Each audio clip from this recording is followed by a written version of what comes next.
Hello বন্ধুরা, তোমরা সবাই কেমন আছো? আশা করছি ভালো আছো। আমিও খুব ভালো আছি। আমি বেরিয়েছি আজকে, তাই ভাবলাম আমাদের বাড়ির পেছন দিকটা একটু তোমাদের দেখাই। দেখো কেমন জঙ্গল হয়ে গেছে। আর এই দেখো সামনের দিকে একটা মন্দির আছে।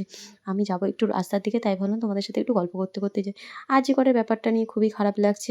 আর কি খারাপ লাগবে বলো? আমাদের রাজ্যের অবস্থা এই। মেয়েদের কোনো স্বাধীনতাই নেই। মেয়েদের সবসময় সবকিছু ছিনিয়ে নিতে হয়েছে আর এখনো নিতে হচ্ছে। মেয়েটা যে কবে জাস্টিস পাবে তাও জানি না। আদৌ পাবে কিনা তাও জানি না। যাই হোক, এই করতে দেখো চলে এলাম। সেই দূর থেকে মন্দিরটা দেখাচ্ছিল। এই মন্দিরটাই সেই মন্দিরটা। আর আমাদের এখানে জানো তো জলের প্রচণ্ড সমস্যা। এই দেখো কলগুলোর কি অবস্থা দেখেছো? কল আছে কিন্তু জল নেই। জলগুলো সরু হয়ে পড়ে। তারপরে আমি বাড়ির দিকে চলে এলাম। বাড়ির দিকে এসে মিনি জানো আজকে কি করেছে?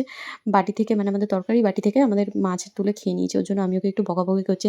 তারপরে ঘুম থেকে উঠে আমার না ঘুম থেকে উঠেই আজকে কে জানে কেন খুব ফুচকা খেতে ইচ্ছে করছে।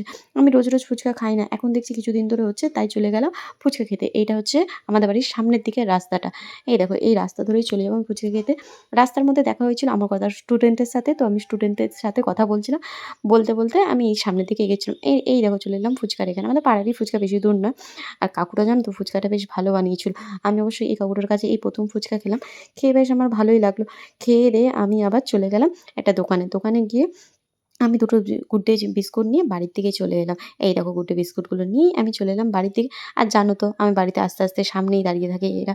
এদের সাথে তো আবার একটু কথা বলতে হবে। কথা না বললে এদের আবার ভালো লাগবে না। এরা আমার সাথে এখন খেলা করবে। তো আমি এদের সাথে একটু খেলা করি, একটু কথা বলি।